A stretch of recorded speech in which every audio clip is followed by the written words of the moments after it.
interest in looking into it now or before. Sorry. Oh, okay. Yeah. So, what make you start interested in commercial instead?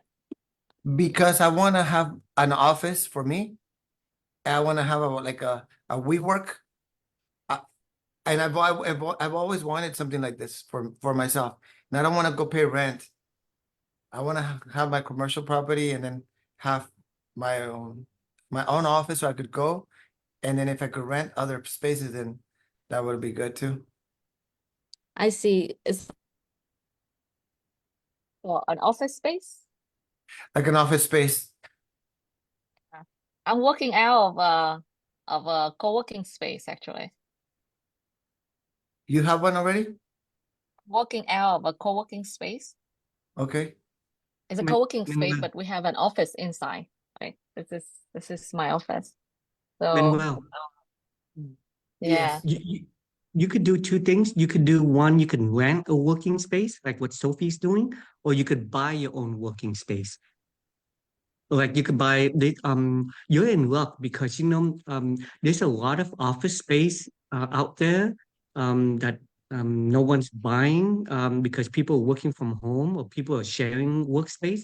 So if you really want office space, there's a bunch out there. No one's competing for it. Okay. That's what I Yeah, see. so And yeah. that's what holds me back because nobody wants it. Nobody wants it, Yeah. so I'm not sure if So there's something called flex space also, FLEX. It's Yeah. basically almost like warehouse space where you can convert it to anything you want. So you could buy those type of warehouse and make it into storage, make it into share office, convert it any way you like. So there's flex space, there's office space, and they're out there. Nobody really wants them, and there'll probably be more coming in the future. yes, Yeah, I I know. have a flex space. It's a hybrid office space with residential. I started TexasCoworking.com and ran a co-working space down on 6th Street around the same time Josh Bear was launching Capital Factory. And now I have a 5,000 square foot hybrid co-working residential space. It's 9 minutes away from Elon's new complex out in Bastrop, and I'm doing okay with it. I mean, I've got renters, and it's interesting to have people from Tesla, from Starlink, from all his companies together in the same residential space. It makes kind of an interesting environment. Oh, So Paul, nice what do they gear. do with that space? Your renters, who, like, what do they do with it? Do they I manufacture out of rent it? rooms. I rent rooms. I rent cottages. I rent cabins. I have RVs. I have a variety of different housing arrangements. Everywhere from a super low rent loft, like an open loft where a guy from Starlink is staying, to a very high end self-contained unit. I've got a guy from Tesla who works there. He lives and works in that unit. And then I have a large section of studios where people can do like Zoom meetings, and I have a large LED wall, and a studio, so you can use different configurations for having meetings or talking to people. I do there are 6 kitchens in the house. And then Oh in wow. addition to that, I have 3 RVs and 3 trailers on the property as well. That's So, amazing. so it's actually zoned as residential, and then you It's just let there's no people live zoning. out I'm there. in Bastrop. There's nothing. The Oh. Bastrop is the Wild West still. You would think Bastrop by this time would be civilized. It's uncivilized. So, there you go. I have a lot of I have a lot of friends buying property in Bastrop, and especially one friend who just buying lot, put a mobile home on, and sell or finance it. And he's doing that for a few years. He's doing very well. Yeah, I know a lot of properties that would make ideal in Bastrop that would make ideal settings for the same kind of thing I'm doing. In fact, there's a house that I built out there that may be coming up soon for sale. It would be perfect. It's got a pool, it's got 4 stories, it's like 3,500 square feet, it has land, it has everything. And that it could be probably bought for around 300,000 or something like that. It would be a good the revenue flow would be minimum 10K a month on that. What, Wow. why is Bastrop, um, why is it like interesting? Why isn't it, is Bastrop like, Austin. it's close to Austin, but what's it, Yeah. why is it attractive I've to got a you? major industrial complex 9 minutes away from me that Elon's building. He's building a city within 9 minutes of where I am. You've got Starlink, which is huge. They can't expand fast enough. Then you have SpaceX in the same building, and then across the street you have the Boring Company. And then a little known fact is that Twitter is moving to the same complex. I mean, it's just starting small. They're going to have 150 employees there, but they're going to grow fast. It'll Yeah, probably become the Twitter headquarters. And then they have this housing complex that they're building on the hillside, which employees can stay at. So far, I've out competing their own housing complex. The people who work there would rather stay with me than stay with this housing complex that Elon's building. But that's going to change. Elon's got a new modular house that's like dirt cheap that he's going to throw out there. So Paul, Yeah. where's the location on this? Where's the location? What's the cost street on it? Do you know? Oh, I'm right near. I'm very close to the Elon's complex. You can look up Starlink Plaza on Google, and it's right near there.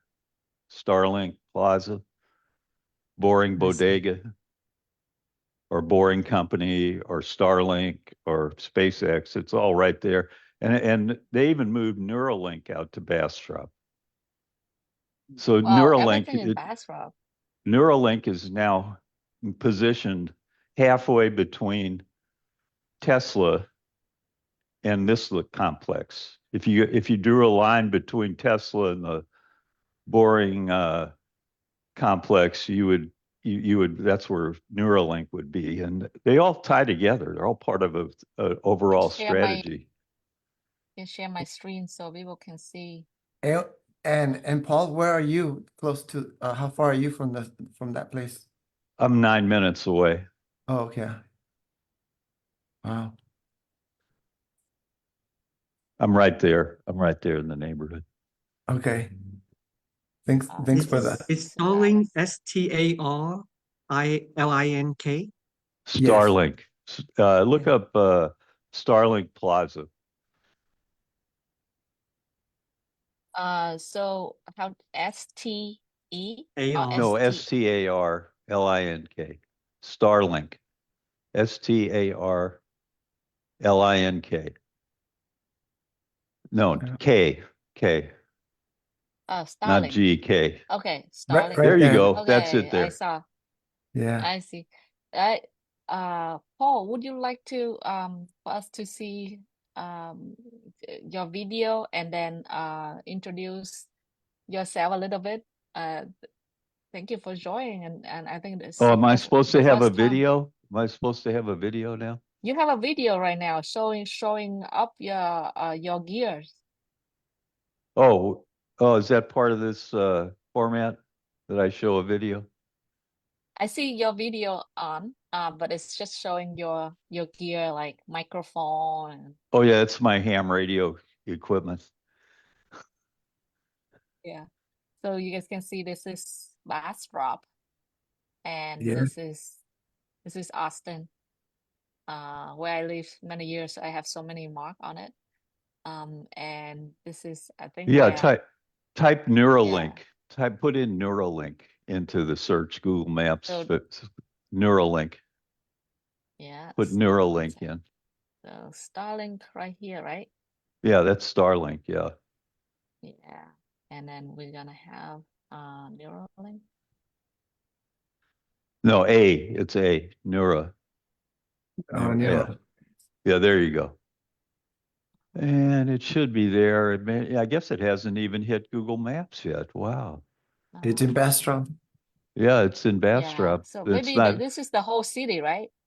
That they No, building? that's not the whole city. The whole city is down there where it says Bastrop. That's the city of Bastrop, where you see 71 connecting with 95 and Chestnut Street, and where HEB Yeah. Plus is. That's the city.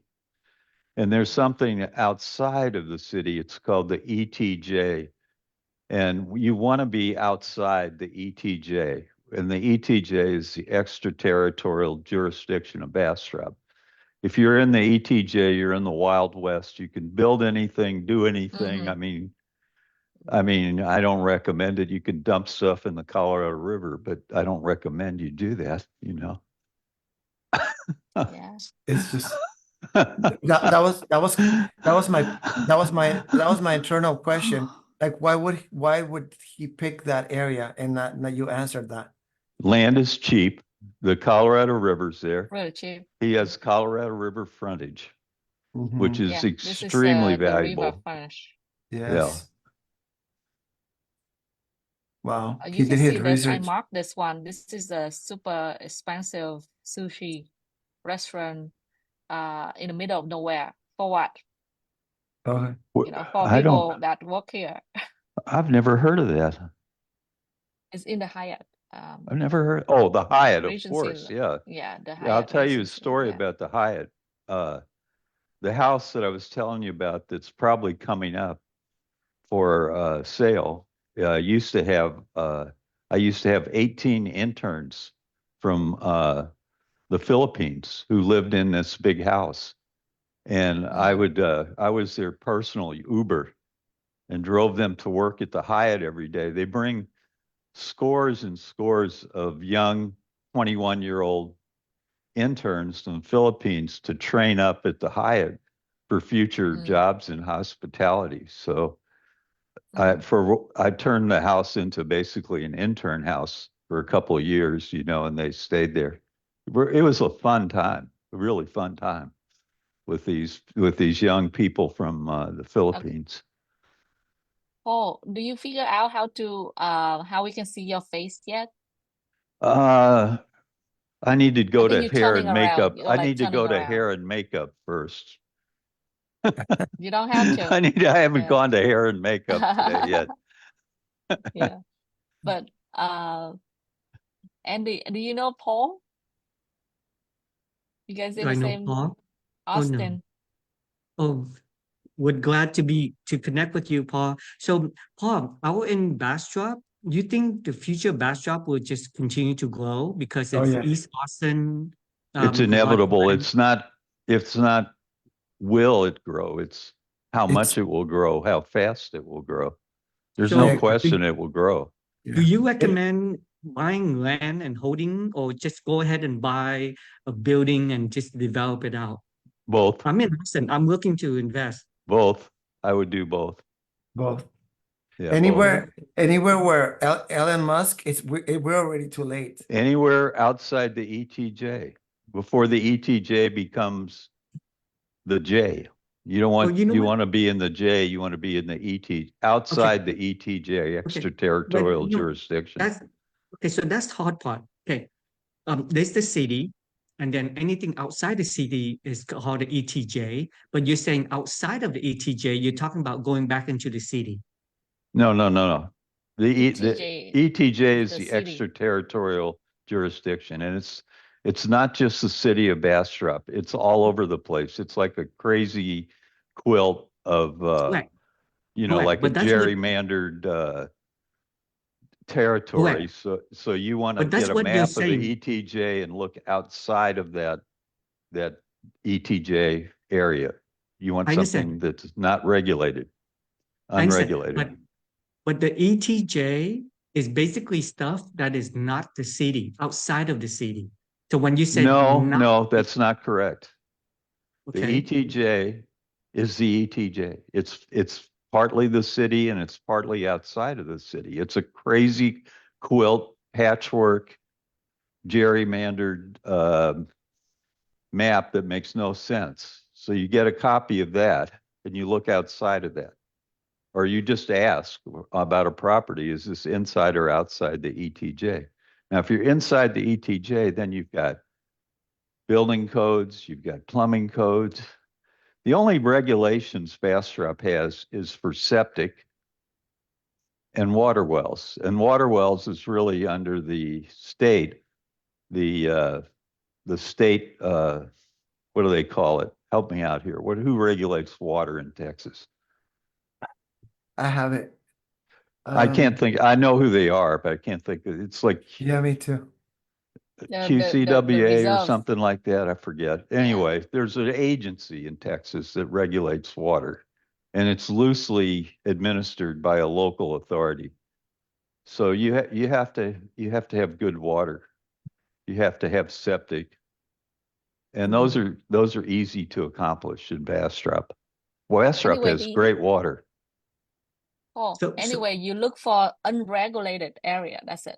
Like Yeah, there's no city, unregulated. nothing non-regulated. That's what Paul Right. want to say. That way you can do whatever you want to do, with the exception of septic and water wells. so You want to Sophie, stay away from the getting your water piped in. You want to stay away from that if you can. So Paul, I just went ahead and I pull up City of Bastrop, ETJ. It's crazy the way how they what's ETJ. Can I quickly just share the screen, Sophie? Yeah, you can share it.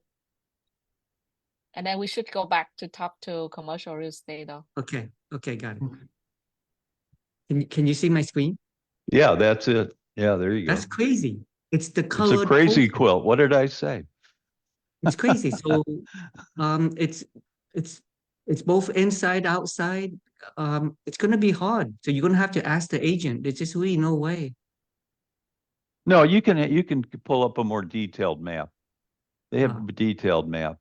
Yeah, I think you can zoom in on that or find another representation of that. That's not the best map. I see. Okay. You're saying to buy outside of ETJ, which is in this case is just a white spot. Okay. Well, looks like they have the levels there. They have dark, green and medium green and light green and white. The light green might be outside the ETJ. I don't know. You'd have to find a better map than that. That's not the greatest map. I see. Cool. Good idea. So you do recommend buying in Bastrop. Okay. It's the best investment you could make in the Austin, Texas metro, in my humble opinion. It's the best way to go. Do you Austin, live out there, Paul? I do. Um, when I come out there, you want to meet up for coffee? I'll probably be Oh interested. yeah, in we you. could meet at the Boring Bodega. Okay. that'll be fun. Yeah. That'll be fun. I wanna go. Man, I you want- want to go too? I wanna go too. Manuel, where are you located? Well, I'm right located- now I'm traveling. I'm traveling right now. Oh, I'm in Fort Worth, but I go everywhere. I like to drive. You're better than me. So- I don't like to drive. I like to take the train. Mm. When are they gonna make the train from Dallas to Houston?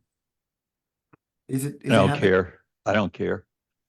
Not happening. Not Not happening? happening yet. No. To Dallas, from Dallas to Austin too. Really? We don't have to drive. Yeah, Yeah. they have a train from Dallas to Austin. It's called They Amtrak. do? Yeah. Gotcha. I'm in So- Hot Springs, Arkansas at the moment. I have a I have a vacation house in Hot Springs to get away from Texas. I escaped Texas here, but then I'll always come Nice. back every 2 weeks. Awesome. How are the laws in Arkansas? Like the The laws in Arkansas are terrible for solar energy. They just passed some really draconian laws discouraging people from doing solar power. And they have a state tax, so you can't make it, you can't make as good a money in Arkansas as you can in Texas. The business climate in Texas is off the charts. In Arkansas, it's kind of rough. It's a vacation, resort economy kind of a deal. okay. Yeah, there's some good real estate investment opportunities, though. You can get good deals here. I got What an about incredible deal on this house. It's just amazing. what about foreclosure laws? Is it like this, like Texas? I don't know. I need to find out about that. Make Yeah. note to self. Find out about foreclosure laws. Because in Texas, it's really easy. I've foreclosed twice, and it was fairly easy. Yeah, It's I simple. might have to It's simple. foreclose on a property I sold. It's 12 acres, and it's producing a really good income, but I have grounds for foreclosure. I might have to do that. Okay.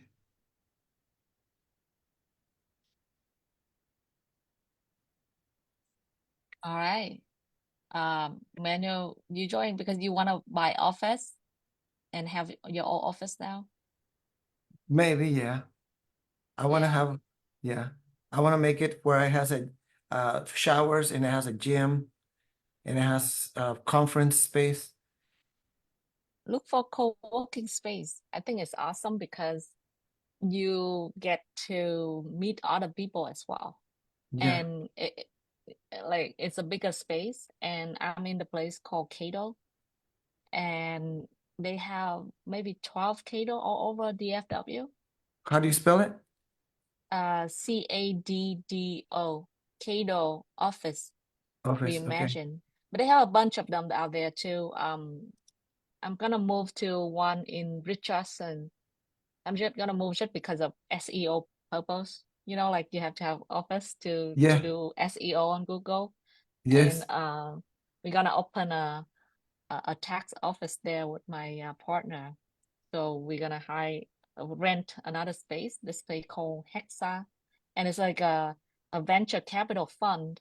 They open this office to house all these startups that they, nurturing and invest in, and also let other people to rent the space as well. So the co-working thing coming from WeWork, right? But people just take it to the next level.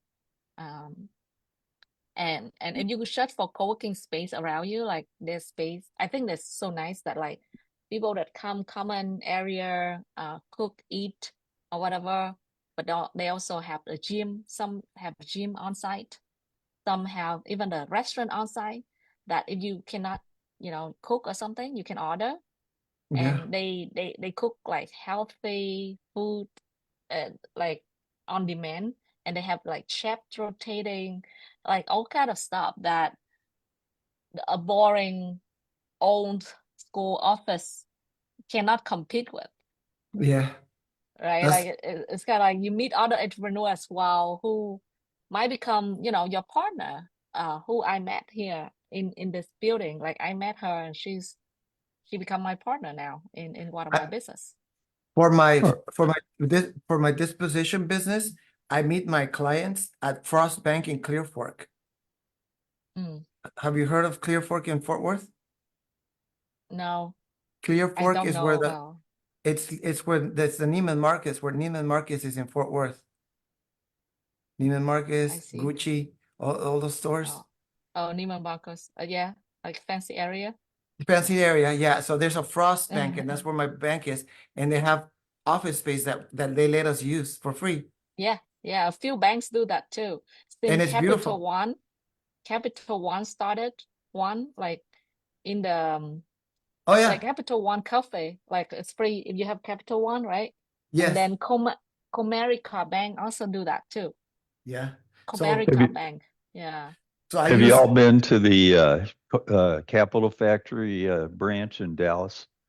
I've no, been, no, I've been to Austin one. They have one in Dallas too. It's a branch. I went to the grand opening of it. It was a few years back, but the Capital Factory is kind of what you're describing, you know, a complex with Yeah, recreation. They have all of what you just described plus a lot more, and they also have a military component now too.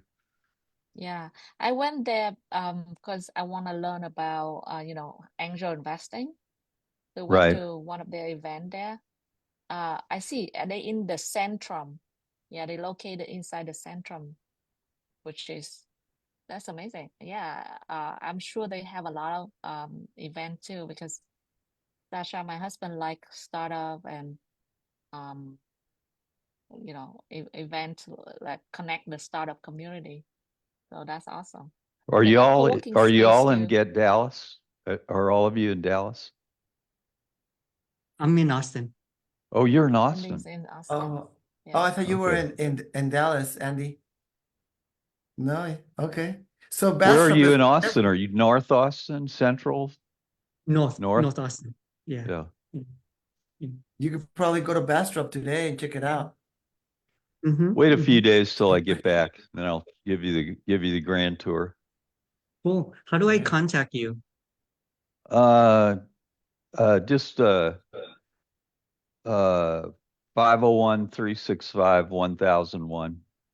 Just text Um, me 501 501. 365 1001. That's my Awesome. Arkansas number, but I'm in 501. Arkansas right now. I have a Texas number, but I'm not there right Okay. now, right at the moment.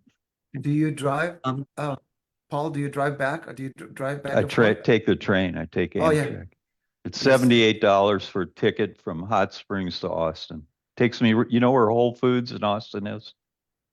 The train station's right across from Whole Foods. So you can walk across the street. You're at Whole Foods. You know, you can have a meal or whatever, you know? hmm. Oh, what's your background? Tell us about your background and how you end up buying lands in Bastrop and Do you have about 5 hours? I'll you try to can condense it use down to a AI to minute. summarize it. Yeah. No, I grew up in Missouri, played basketball, was in track, was pretty good athlete, and then I went to University of Illinois on a scholarship and graduated in urban planning with a lot of focus on computer science and programming and system analysis, system administration. And then, before tech got a hold in Austin in the 80s, I actually worked in construction and I built houses, including the houses I was talking about earlier. And then I also worked in the oil field as a driller on a drilling rig and and also a roustabout, running around the oil fields fixing things. And then Austin finally got tech, and the first tech company in Austin, I jumped on it. It was called BPI Systems. It was on Guadalupe Street, and I got a job there in tech support. And at the time, it was pre-IBM PC, and we were dealing with Commodores and NECs and all and HPs and all kinds of pre-PC, pre-Apple computers. And then when I had the first Apple computer in Austin, I had the first IBM PC in Austin, and then That's so I cool. worked for a whole variety of startups. I worked for IBM. I worked for Intel. I worked for AT&T, and then Wait, I ended up IBM at and Intel are Sematech. startups Well, at Back that then. time? yeah, when That's startups amazing. plus those large companies, yeah. And then I worked at Sematech, and when they first moved to Austin, I got a call from Jay Cash at Sematech, and I said, "Don't talk to anyone else. just, I'll take care of everything for you guys. Because they needed 700 computer workstations to get started in their first month. So I said, don't talk to Dell or any of these other small time guys. I'll take care of it all. So I took care of all their computer needs, and I became a Sun Microsystems dealer, and I sold them 40 Suns, which they use for CAD to design the next generation of chip.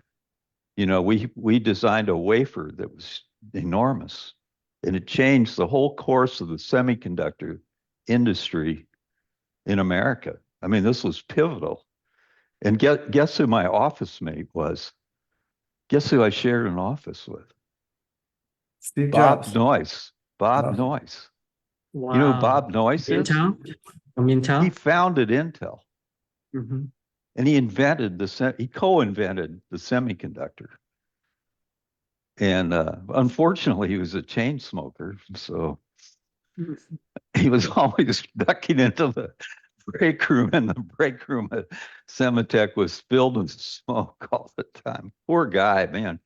He's really shortened his life. I feel sorry for him. I kept telling him, why don't you just go off to Indonesia or Bali or something, enjoy life, you know? But he was, we got to do this. We got to get the semiconductor supremacy, you know? Oh, those are stories of the 60s though, right? No, Before this Intel is was started. the 80s and 90s. Oh, 80s and 90s? Yeah. Wow. The Okay. 60s, in born. the 60s, I lived in Haight That's when Ashbury. I was a hippie doing Tai Chi. I was a non-drug using hippie doing Tai Chi in the Haight Ashbury in Golden Gate Park. Wow, that's so cool. That's like a peek into the history of Austin and how Austin became Austin right now. What do you guys see in the market right now in Austin? I saw the drop, right? Like it's house got cheaper, rent also got cheaper. Yeah, I just sold my condo at 18th and Lavaca. It was time to get out. A beautiful location though, man, what a location. I was in Cambridge Tower. It was actually built in the 60s in Austin, and it was built by the same people who built the Trump Tower. You've seen it, I'm sure. You've seen Cambridge Tower. If you've ever been down around Lavaca and MLK and 18th, across from the AT&T Center, that big, you can't miss it. But boy, what that's a great place to live. I kind of miss it, Cool. but the HOAs were going through the roof, you know. I was Yeah. paying $1,200 a month in HOAs. That's like paying Crazy. rent. That's like paying rent. Paying rent. Yeah. That's condo, right? Yeah. Condo, So yeah. that's awesome. Yeah. Welcome, Paul. Thank you for joining. And I don't know how you got to join it, but really great to have you here. What we try to do here is Andy, me, a few more other people, we want to buy apartments. So the reason for apartments, because we done with being landlord. So I know Manuel has a really good strategy. He doesn't hold the house. You don't hold the house, right? You just sell or finance them and hold on the notes. Yes, I'll give you a little bit of my background. Um, like Paul says, I could go on forever, but just to make it small, I started my real estate journey started when I was younger, but it was just like a hobby, and I'm like, I've got to get into this. I got to get into this, and my thinking was, I need to buy and hold. Everybody who has rentals is the way to go. That's the real estate game. And then when I started accumulating rentals, I got 1, 2, 3, and the other, it was like a big headache. Now I need to get a management company, which if all you know that management companies are really hard to manage. You know, you have a management company and you have to manage them. So Yep, it doesn't work. exactly. So I would fix my houses. I wasn't very good, I'll be honest with you. I'm not a very good fixer. I see the cabinets in the kitchen and I'm the guy that says, "Oh, it just needs a little bit of paint and they look like new." And my wife was like, "No, no, no, no, no, you need new cabinets." And I'm like, "No, we just put a little bit of paint on it, man, and we're good to go." And they're like, "No." So I'll be honest. So I finally realized I wasn't a good remodeler, if that's a word. I wasn't really good at remodeling houses. So it took me a while to remodel it. And once I remodeled it, then I would rent it. And then 2 years later, my tenant would move out and my remodeling I had to do it again. Right. And I Yep. didn't like that. And every night when we had the winter and everybody's like, "Your pipes," I would call my tenants and tell, "Hey, be careful with the pipes." And it's just to make it short, I didn't like tenants. I don't like the idea. So I found out how I could sell the house, but I also didn't want to sell it because then you throw away all your equity. So I found out owner financing. Somebody said, "Well, you could get your equity and add interest in that way that doesn't hurt as much, you know? You could use that equity, sell it, and then you could charge interest, and that's how I found out owner financing. And now you don't have to fix plumbing issues or anything about the tenants. It's their house, and they could do whatever they want with that house, and they could pay you interest instead of getting that equity right now, and trying to figure out where to reinvest it. Because then you want to reinvest it in another house, correct? But no, I didn't want to do that. So I'm okay with getting my equity later, but instead of not making anything, you make something with the interest. So owner financing was perfect for me. Mhm. And then I don't have to, and I started wholesaling these houses. When I got the house, instead of remodeling and flipping it, I would just lower the price. I would get the house and say, "Okay, who wants this house?" If I fix the ARV, if I fix it, it's 300,000, correct? But if I don't fix it, I could sell it to you for 250. What do you prefer, 250 or 300? And every single time the buyer would say, "I'll leave it like that. I'll fix it myself. Just give it to me at a discount at 250." And I'm like, "Fine, perfect. It works for me." Because if I put money in it to fix it, not only does it take money to fix it, it takes effort and time. So I rather discount it and wholesale it, owner finance. Then Where do you find your buyers? you're not gonna believe me, on Facebook. But On where Facebook do you find Marketplace. where do you find your property though? Or do you start a campaign like a mailing, cold calling? How do you find those properties? I do mailers. I do You mailers. do- Yeah, but I've done everything. I've done PPC, I've done texting, I've done all of them. And a lot of people ask me that question. Where do you get your leads?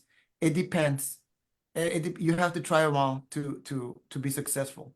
A lot of people I know a colleague that does the same thing as me, exactly the same thing as me. He gets his leads through texting. I can't, and I wasn't successful in that. It's weird. It was just really weird. And he wasn't successful with mailers. And we do the exact same thing, the same strategy. But it's I just guess also the persistence, yeah, like that's the thing. persistence. Exactly. But for me, messaging wasn't working for me at all. And my colleague, which does the same thing as me, texting is what she does. Mailers doesn't work for her. She's like, I threw all that money away with mailers because I didn't get a single call. I even did a sign, a billboard. I did a billboard. The 3 months I did 3 billboards, and I didn't get one single call on busy streets. Oh no. Not one single call. I would call Wow. myself. I would have my wife tell their husband's friend to call because I was thinking that it was going like a scam and I wasn't getting the call. So I'm like, Oh, I was telling everybody to call because I'm like, maybe I'm not getting the number. But yeah, I've done all types of marketing. But to answer Andy's question, yeah, I do. Right now, I'm doing mailers. And your success rate is what? 1%, 2% return call? That's a problem that I'm trying to figure out because I don't know how to measure that. I talked to a guy this weekend, and he's like, you have to measure it. He's gonna show me how to measure it. But you know what? I get like how like Sophie says, consistency is what does it. I probably get a call 3 months later or 4 months later where they got the letter. They have to get the letter. They have to get the letter. They have to get the letter. Oh, sometimes it takes years, right? Like I did wholesaling before. People get back to me like after a year and a half. I just bought a house And then in February, and the guy called me 2 years later. 2 years later, he called me. I bought it in February. He's like, I'm ready to sell now. yeah, yeah. Yeah.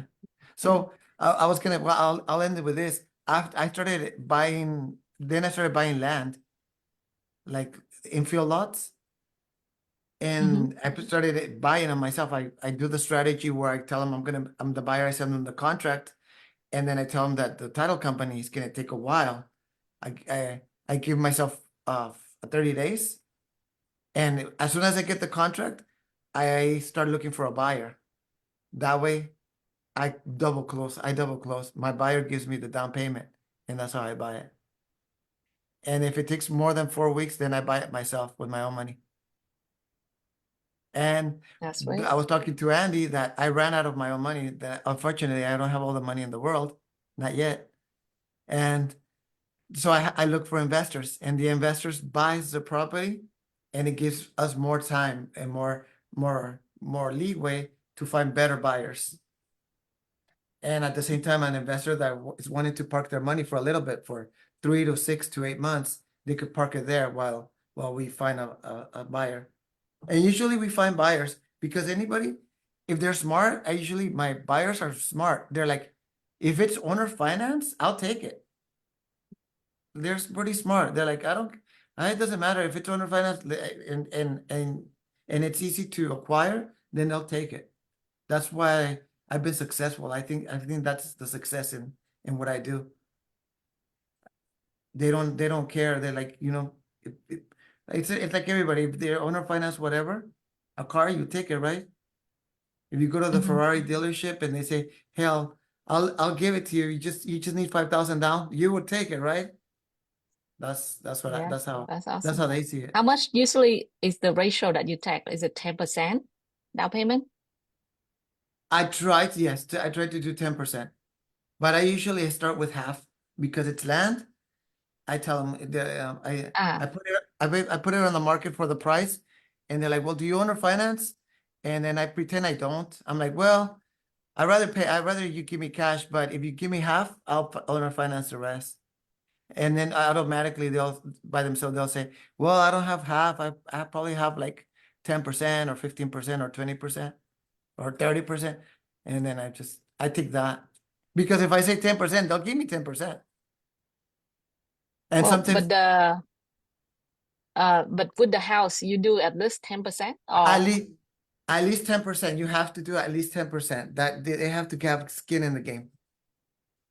gotcha. Yeah. Hi, Tyrone, you on right now. Would you like to introduce yourself to the room? Sure. Well, my name is Tyrone Gramby, and I am an opium dealer. Now, you heard that right, but you may not heard correctly. I deal in other people's money as I'm a private broker for funding. I've got a consortium of over 100 lenders. We fund businesses, and as I'm on this call, we also do residential and commercial real estate. And since we're not a bank, we can fund within hours to days instead of weeks to months. So if you're looking for someone to show me the money, you can reach out. And if it's okay, I can put my contact information in the chat. Cool.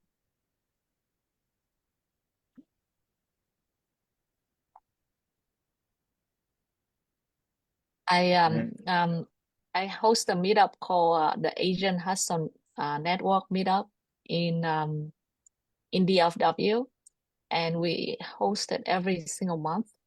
And coming out, there's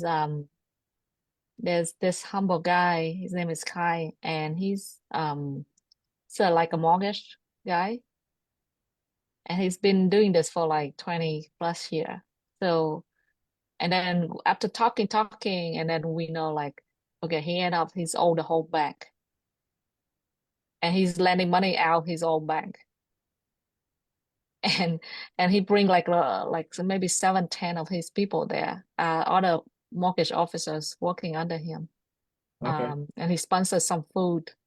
I was talking to him a little bit, and then other people say, "Oh, hey, I got a mortgage with you, and it's sold to different banks and stuff like that." So I bet like there's a whole behind the scene with the mortgage and loan that we don't know.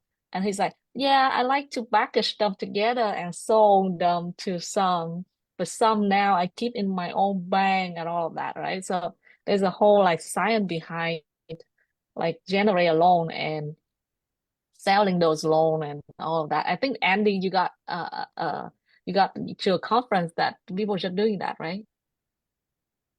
Um, a mortgage conference. Yeah, Yeah. yeah.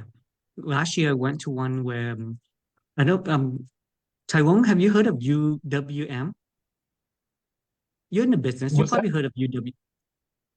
There's a mortgage place called UWM in Michigan. They claimed Okay. they did the most loan last year.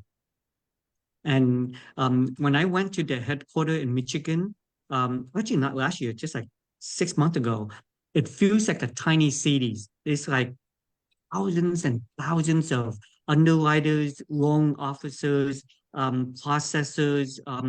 I mean, everything related to loan, and I think they have like 10,000 in one building, like 2,000 loan processor, 3,000 underwriter, a few thousand other stuff, but loan support. But it's like a tiny city with cafeteria that's so massively big.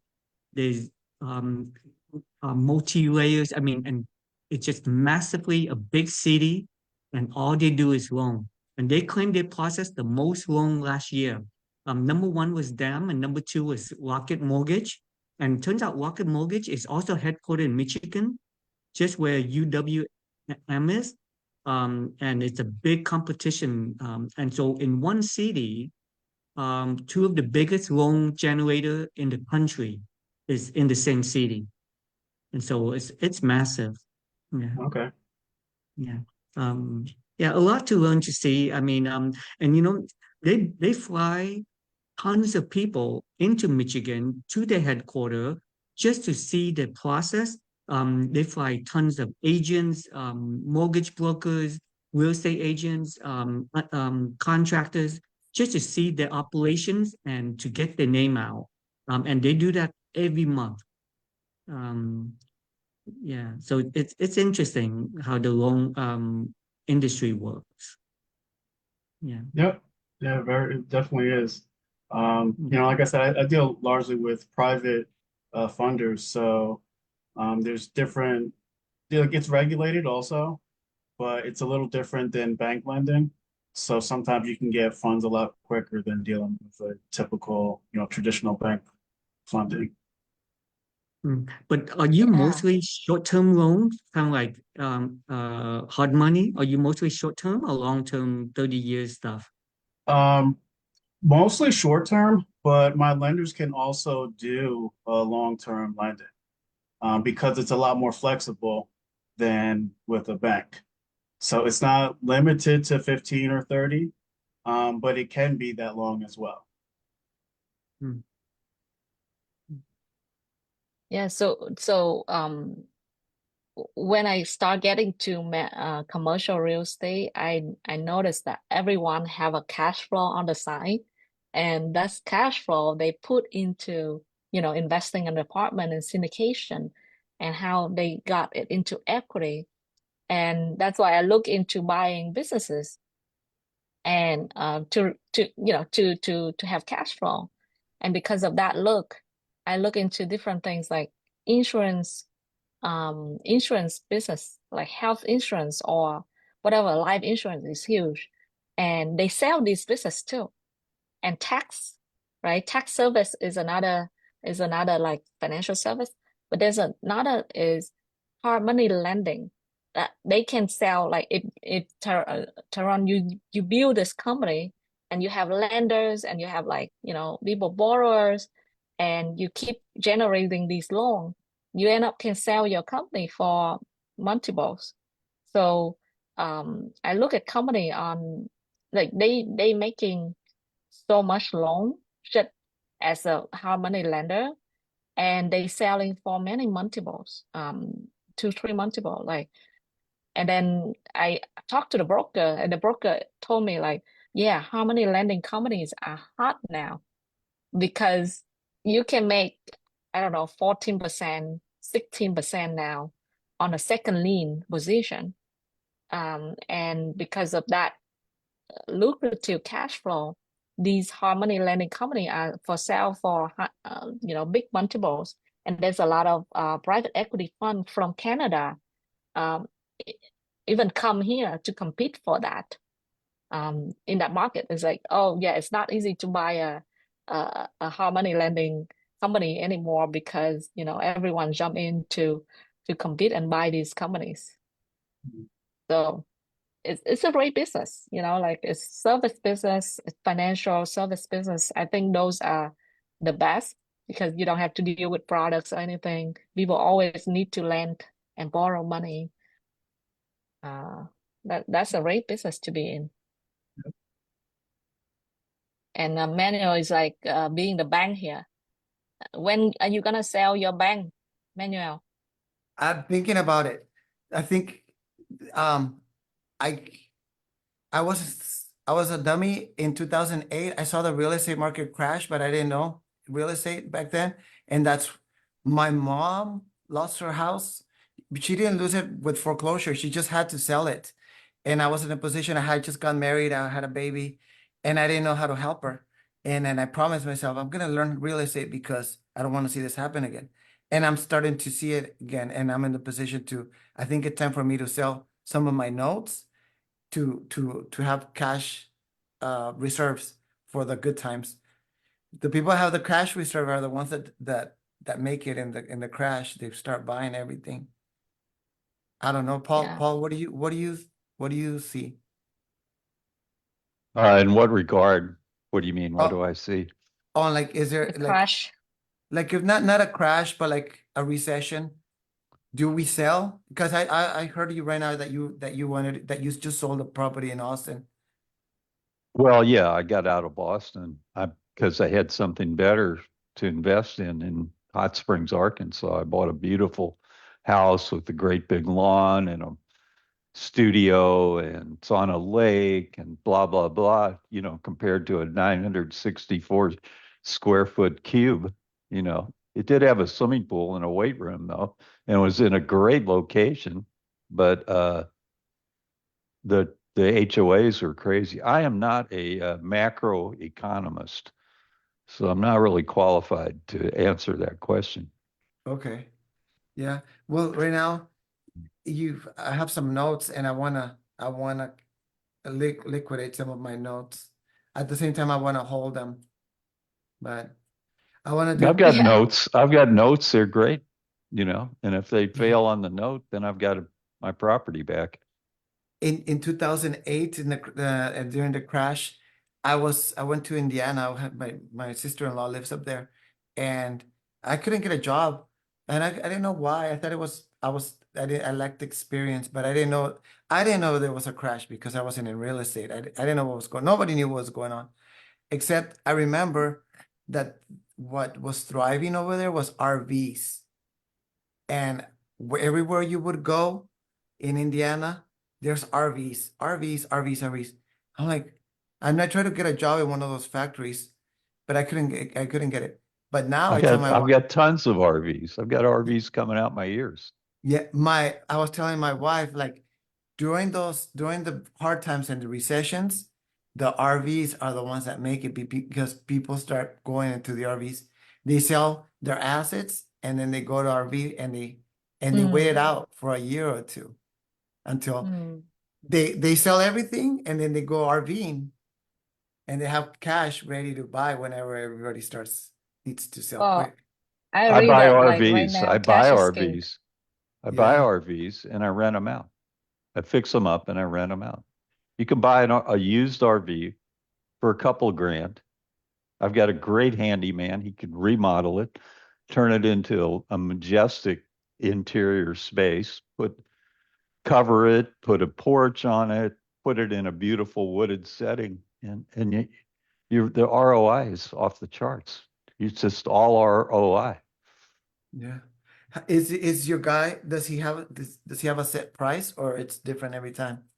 No, I just give him a free place to live. He lives on the property and he does anything I need anytime I need it, 24/7. I have no worries. Okay. It's amazing. It's amazing. Great.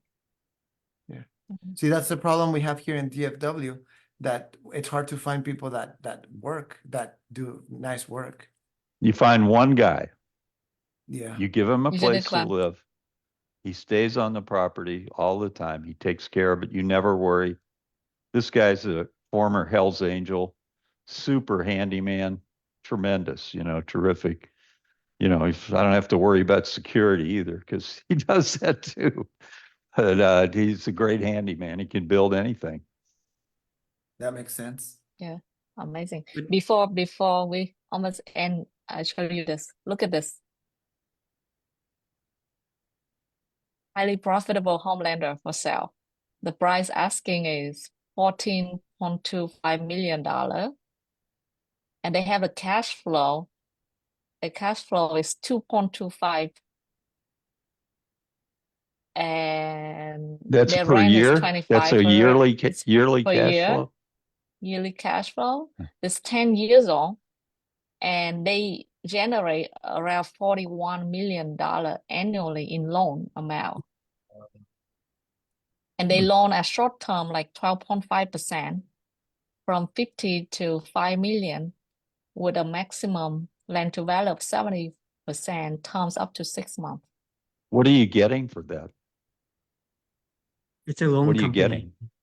It's a loan company that Oh, they're it's a selling. loan company. You're not getting property. Yeah, Okay. yeah. And their internal rate of return is around 18% at 6 months and almost 35% at 12 months. And they are also owner Finance. finances. The owner finances with 8% for 48 months. Every month you pay $31,000. And it's sold. It's sold. It's just still here, but it's sold. So Wow.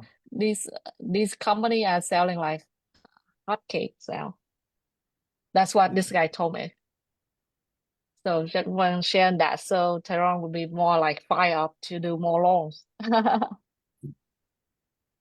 That's what I'm saying right now. People are selling their assets right now. Yeah, they They want cashing out. cash. They're cashing They're out. cashing out. Yeah. Yeah. Yeah, I Yeah. think That's why you want to cash out too. Like a lot of I people wanna want to cash out. I wanna cash out and I wanna sit to see what's gonna come. If nothing happens, then nothing happens. We continue. But at least we're prepared. And then also the dollar is scary. It's not worth that much. Any Well, little flaw could disable the dollar, in my so opinion. if the dollar scale, wouldn't you want to hold hard assets rather than holding currency? That's why I'm in limbo. I don't know where I'm gonna be. Obviously, So yeah. you hold notes, but that's my concern about notes. Notes isn't very liquidable. I mean, one, when you want to get out, you have to sell it at a discount, right? I mean, are you selling all your notes? If you want to sell it, you have to sell at a discount. That's the only way to get rid of it, correct? Yeah. Yes. So I'm concerned if I hold notes when I sell, I'm gonna lose some money. That's one. Two, I'm also concerned about default. I'm also concerned about interest rate, kind of like I can't control this money supply. The Fed controls it, the interest rate fluctuate. So when you hold notes, there isn't much you can do. You just go along with the ride, correct? I mean, you can't make it, and you lose out on equity. I mean, if you hold the assets, over time, equity could appreciate. But if you hold notes, your the max money you can make is finite. You, are all those true? I mean, It is. yeah. The way that you make money if you hold a lot of notes. A lot of notes. My goal is my first goal was to get 30 notes. That was my first goal. And I learned this from another person that told me the same thing that I'm going to tell you. You wanna hold many notes so they could outlive you. Many notes, 100 notes, 1,000 notes. So my first goal was to get 30 notes. That way we have 30 days in a month. That way I get a paycheck every day for a month. Every Mm. day. So So when you every time you create a new note, did you already some of your money is locked in there? Right? I mean, you bought a property and you created a note and sold to someone, but you had to put some money to obtain the property, to acquire the property first, right? So every new note means that some of your money from your pocket is now locked into the property. well, this is the cool part. Okay, let's say let's small. Okay, I'm gonna get a property. Let's just do small for 100,000. It's okay. The property costs 100. I'm gonna buy the property for 100,000. So I get, well, no, I'm doing smaller ones. So let's just talk about $20,000 infill lot. Okay, to get that infill lot, I try to get it below CAD, the CAD appraisal. Let's say it's $5,000 for appraisal, but market value is 20,000. Okay, but it's appraised at 5,000. So I call the seller and I say, hey, can I buy your lot? You haven't done anything with your lot. Can I buy it for 4,000? And he's like, why would you offer 4,000? I'm like, because it's worth 5 in the appraisal. And they're like, well, I haven't had that lot for a long time. I don't need it. I'm not gonna use it. Yeah, I'll sell it to you. Okay, now I'm just making it quick. It's a lot harder, huh? But I'm gonna just make it quick. So I buy that. I get my $4,000, and I buy that with $4,000. Okay, then I put it in the market for $20,000. Okay, and I ask for $5,000 down. So somebody says, "Yeah, I'll buy it for 20,000. It sounds like a deal to me." So he gives me $5,000. So I get my original $4,000 and I put them in my pocket and I made 1,000. And then I finance the rest. So to your question is, no, I get my money back. So I'm buying, in so many words, like the gurus say in the thing, you buy without any money. That's how you buy I came out to find out I buy it without any money. I do put my money in there to hold the deal, but then I get my money back right away. But let's Amazing. go, but it's not as simple as it sounds. There's always technicalities. So let's say the guy doesn't have the 5,000. He only has $3,000, but he's a good buyer. I'm like, okay. He's like, I don't have the $5,000 that you're asking for down, but I have 3,000. Would you do it with 3,000? This is just an example. I'm like, yeah, I could do it for 3,000. So I take his 3,000 and 1,000 of my money gets invested because I want to invest my money anyway. And I invest it, and that $1,000 that I had in the bank or in my pocket, now it's making 10% interest instead of being in my pocket. So I don't mind leaving a little bit of money in there. Sometimes I do leave money in there. Sometimes I do. Sometimes a guy would tell me, I'll give you half of the down payment. I'm like, no, it's okay. You could just give me 30% down. That way I leave some of my money in there and get 10% interest. Yeah, but the thing is diversifying, right? So I realized like, okay, even I do off market, whatever, burr, so I get my money back and all of that. I don't scale fast enough, and my money is still stuck in my deal. So when I go to when I go to do apartments with other apartment syndicator, I saw that like all of them have a huge cash flow source. So they constantly generated cash flow from other businesses, whether they are doctor, lawyers, like these people that have businesses, franchise, whatever, they generate tons of cash flow every month that they can put into syndicate. And those money making 15-20% a year for them. Yes, that's Yeah, that's they what I don't have tell to do anything much. I'm in real estate full time, and everybody praises me because, oh, you're real estate full time. Yeah, but I wish I had a business that would cash flow me every day, and that's why I create my notes so I could have I get a paycheck every single day. I started with once a month, I would get a paycheck. And then I'm like, no, this is not working out for me. Then I started every week. I'm like, no, it's not working out for me. Now it's then I made it to every day. So I get every time I wake up, I get a payment, like a paycheck. And then I got the people that would fall behind. Remember those? People fall behind on payments. So I want to have my 30. So now I created more notes. So for the people that fell behind. And then every year, Andy, every year I create notes so it could outlive me. For example, my average note, I think it's 7 years. Let me see, I can see here. You can My share your if you want My to. average note length is 80 months. So every month or every year I create enough notes so I could generate that, so they could outlive me. Yeah, no, I don't want my asset outlive me. I want to spend all my money when I die. Me too, but just in case, like I'm projected, I want to, maybe I could live until, like, I don't know, but the worst case scenario, or worst case scenario is that I'll live to 102, 103, and I don't want my kids to be taking care of me. I told them, put me in the house, but in a nice house. My notes could pay for it. They Yeah, don't have to worry about it. yeah, And I'm teaching my kids to do the notes as well, so they could do their own notes. I don't have to give them anything. yeah. I have a note. Yeah. I have a I note, and it's and awesome. it's on 12 acres of land. But I Yeah. also own the land next to it, and I get my road access through the land that I have the note on for perpetuity, and I also get water for perpetuity, and I also have a ground lease on that property for perpetuity. So basically, water is the most precious thing in Texas. So I'm guaranteed perpetuity of water for perpetuity. So my strategy is you always buy land in pairs or triples or quads, and then you make one property kind of like the note property becomes the supplier of the easement, the road access, the water, and the utilities, and then in that way you cut the cost of the most expensive component of your property, and it's working. It works. That makes sense.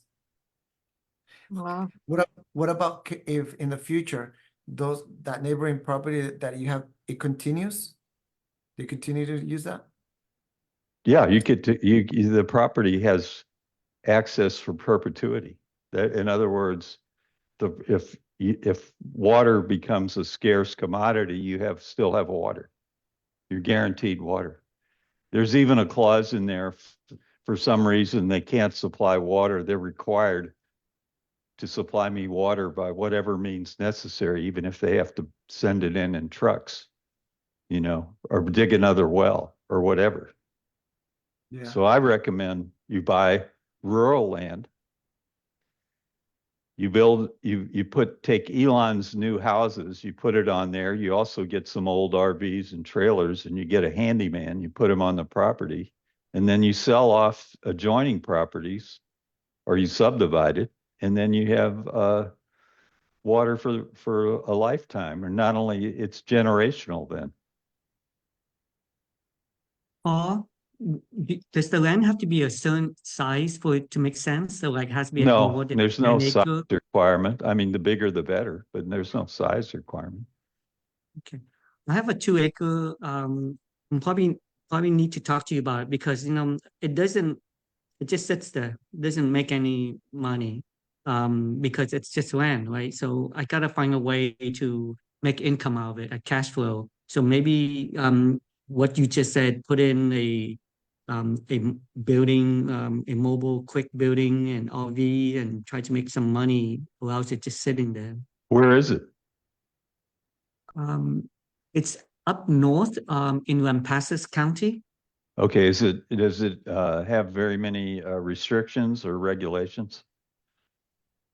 It has a home on it. but most of the land, the home is just on one piece of the land. The rest of the land is just sitting there, doesn't do anything. Yeah, you could It's subdivide that, residential. subdivide that, sell off half of it with the note and then guarantee yourself perpetuity of water rights and road access. That way they maintain the road, they provide you with water. That's the huge expense, you know, and you're future proofing yourself. Oh, Water's the name of the game in Texas. oh, I But need to learn that too. I have a 4 acre. yeah, That- Divide it that- in half or quarters. Sell off part of it with a note, with a 15 or 20-year note, and then make sure that's the water providing and access providing property. That way the note holder is required to pay for the maintenance of the road and provide water. You could even have them provide energy. You can build that into it. Wow, that's amazing. And then like just find the buyers on Facebook, like Manuel say, right? Yeah, Facebook, wherever, you know, Twitter. Twitter. Oh, mm. he's drop Yep. off. I I know some people are using TikTok. I don't know how to use TikTok, but they're using their marketing is good on TikTok. Really? Yeah. Well, on Facebook, you use like Facebook Marketplace or Facebook group? Facebook Marketplace and group. I first do it on the first I post it on the marketplace, and then it'll give you an option to list in more places, and Mhm. all the area I go to the wherever the area is. For example, Weatherford, I look for all the Weatherford groups, you know, and I then I see. post it. The Yeah. local area, local group, right? Yeah, and I've be honest, honestly, I've been doing it for years now, and I've tried to boost the post, but I've sold it before. I even try to boost it. Like I don't pay anything. Mm-hmm. People, Awesome. because people ask me that, how much do you pay for marketplace? I don't. It like I said, like I was telling, if you owner finance, people will buy it. It's common sense. Yeah, I did it once for a house I got in Odessa. I bought Yeah, it like 12,000, really run down. Never been there. And I list on the marketplace and I sold it for 30K. Somebody bought it and I have a note 18 months on it. They pay it off after 18 months. yeah, Yeah, and they pay me like 10K upfront, so I get part of the money back. exactly. Yeah, that's what I was telling Anna. You got part of, yeah. You only left 2,000 in there, right? Yeah, and I never been there, never been there. Everything closing, everything online. I never take the key. I didn't even touch the property. Awesome. Yeah, that's what I do. Buy sight unseen. Yeah, I by buy, signing I servitude bought one in agreement. Killeen. I bought one in Killeen. I bought one in San Antonio, sight unseen. Yeah. Yeah, yeah, I did that too when I do home selling. Yeah, but that's great, Manuel. Like, I have a house in Killeen that I need to own a finance. Yeah, let's get together. Let's get together. But you Yeah. travel. You're always in New York. I want to go with you to New Oh, York. I'll be in New York in November. Tyrone, where See? you calling from? I'm not far from New York. I'm about an hour and a half away. I'm in the Poconos area of Pennsylvania. Ah, Pennsylvania. I'm in Dallas right now, but we travel. We used to live in New York. Yeah. It's getting cold up here. I don't know if you want to come back now. Oh, I love the fall foliage, but I want to share with you guys real quick the events that you can go to and got yourself educated on the like there's 2 events coming up this month that I think is important in commercial real estate. So I'm gonna share it. One is it's called the Capital Raising Summit. And this is I went to this event last year. So where these are people at the event. These are my mentor. Brad Sumrock's my mentor, Paul Hutchison, my mentor, Tim My is a really good friend and the host, and you see Pace here. And a bunch of these people are all familiar. Like I met these people like at least twice, 3 times a year. 2-3 times a year. So it's a really good event to, if you in the money thing, like like people raising money mostly for commercial deals, but they touch about they teach a lot of ways to raise money for anything. Like Pace raised money for his, creative finance deal and everything, right? So Brad raised money for apartment. Paul used to do business lending and then apartment and then like everything, industrial, office, everything now. So all these guys, like some of these are really big fund manager. So this is a good for September 19 to September 21st. And if you get to meet Paul Hutchinson is an amazing guy. So I got opportunity to meet him, and he's now just all about like doing his nonprofit, which I'm wearing this hat. It's liberating the children. They try to rescue kids that got sex trafficked in South America, especially in Colombia.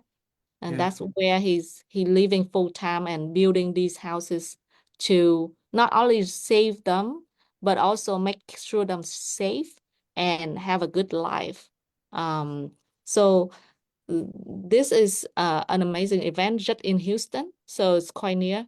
And another event coming up is from Brad Sumrock. It's Apartment Investor Mastery. Every year he has this event in the fall, and it's the end of this year. So here he's gonna teach you how to buy apartments, like him. So, and of course, sell you his, programs. You don't need to buy his program, but just attending it, he'll teach you how to do underwriting, how to do it the right way. And there's a lot of big people there too. John Chang is a head of the research of the commercial real estate firm. And I think Marcus Millichap, he's head of the research there. And Neubauer, also really good researcher and data analyst. And he become multi-family investment in investor, of course. And Robert Helms, he's in the DFW area too. It's really famous. And this guy is all about tax. Tom Wheelwright teach you how to use real estate as a tax deduction. And I really like this guy, Charlie Young. He's the partner in Madera Residential. This guy is like, he know every single corner of all the apartments that he bought in Houston, Dallas, every single corner, every single area that his apartments sit at. Yeah. So these are the two events this month that I think if you're interested in commercial and learning how to operate your real estate game, you should be at. And just the people you're gonna meet there are gonna become your friends and people that gonna roll with you. So those just wanna share real quick with you guys. And this is happening in Dallas. So just Dallas and Houston, quite near. That's that real quick. And thank you for coming today, guys. I think we should like chit chat and share strategy, but I like intimate meetup like this, where we can really get in-person connection. Now Paul and Andy gonna get lunch at the Boring Bodega in Bastrop, right? And talk about Elon and what he's building there. Yeah. And me and Manuel gonna grab lunch and talk about seller finance. Yes, yes. I want to get rid of 10 of my house seller finance if I can. Okay, we'll do it. Yeah, Andy, I'll Yeah. ping you when I get back to Austin. I'm in Hot Springs, Arkansas right now. Okay. Yeah. Okay, good. Do you have your Paul's number, right? Yeah. Yeah, I we're do. on text. We already texted back and forth, so we're good. Okay, perfect, guys. Yeah, Nice I'll to add it right here. And nice meeting you guys on. And thank you for hopping on, Tyrone. nice to Yep. meet you. Meet you guys. Bye. Bye, Great. everyone. Good to meet Next you week. guys. Thank you. Bye. Thank you.